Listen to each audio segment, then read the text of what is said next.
In Chinese cities, where millions of people live closely together, the pollution levels are among the highest in the world. In Beijing, sandstorms blowing in from the Gobi Desert are a recurrent problem.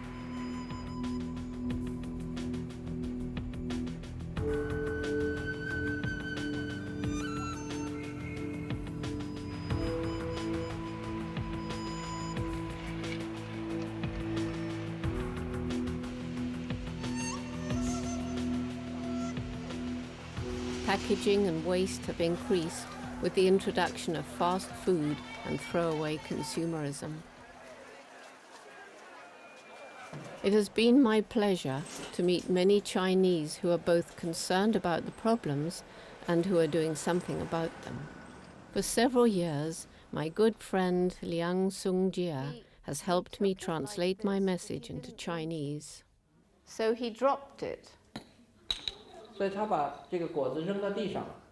at the same time, he very gently squeezed my hand like that, which was a message which didn't need words. He said, "I don't want the nut, but thank you for offering it." She calls me my soul brother, and I call her my soul sister, because we share the same belief and share the same spirit. I have a very deep respect to her. In 1994, Professor Liang founded the Friends of Nature, which has grown into one of the most influential environmental groups in China. He knows the challenges that lie ahead for China are substantial.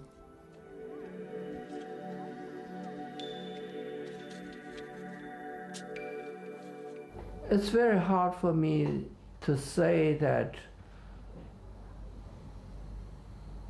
I'm confident on the future of China. If 1.3 billion Chinese people, everyone wants to be rich in the shortest time, then you can see how big a pressure to the whole environment. So I always try to convince people that environmental problems is not a technical problem. It's a social problem.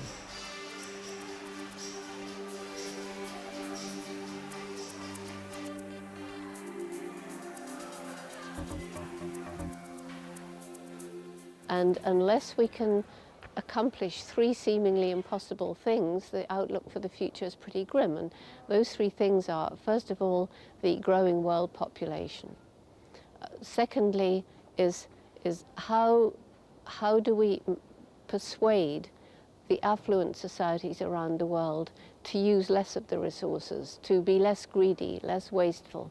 And thirdly, and perhaps the most difficult, how do we persuade the people in the developing countries, those who have nothing or little today, and who obviously aspire to the kind of lifestyle that they see on television and so forth, how do we persuade them to yearn for less? Because if everybody gets the same wasteful lifestyle of the Western world, then that's the end. That's the end for our great-grandchildren. There won't be anything left.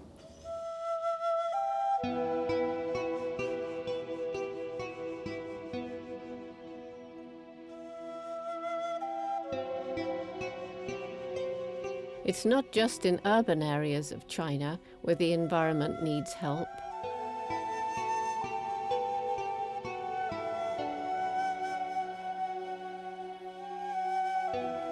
Human impact on the remote grasslands of Inner Mongolia threatens much of the land.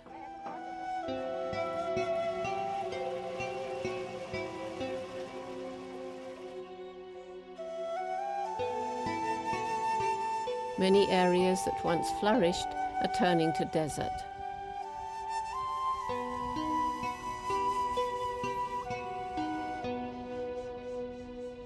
In fragile areas like this, it is crucial that people understand the natural environment and do their best to preserve it.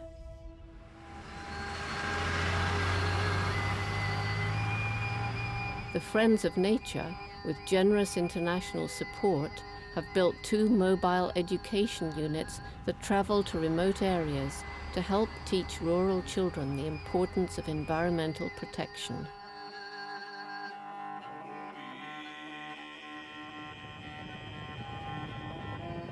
Hao Bing has put both her mind and her heart into this effort. Most of the students are from the countryside. They live cut off from the world and information, and they don't have many experiences. When you burn coal, does it smell bad? Yes. Now, does this smell bad? No, it doesn't pollute the environment. This is renewable energy. I want you to remember that there is this kind of energy and to use it when you grow up.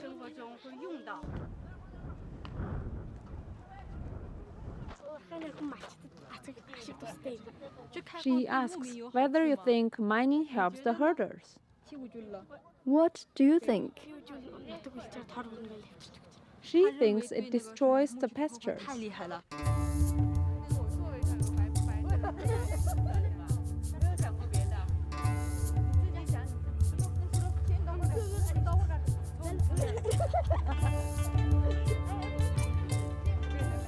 Simple games like this can link the children in Inner Mongolia with the wider world. The web of life connects us all. The myriad forms of nature can astonish and inspire us. But the threads are as fragile as they are precious. And when pollution and waste break the strands, we put our future at risk. Through our actions, each one of us makes a difference to the world we live in, for better or for worse. Right. If the grasslands are destroyed, the grasslands have to let go. Everyone else, don't let go. Hold on tight. She's a little scared, but we've already done it. I have to drop the rope. The grasslands have to let go. The soil has been poisoned, so we must drop that rope. Oh no! All the cows, sheep, and horses have died. We still have the sun and air, but there's no way to support this life.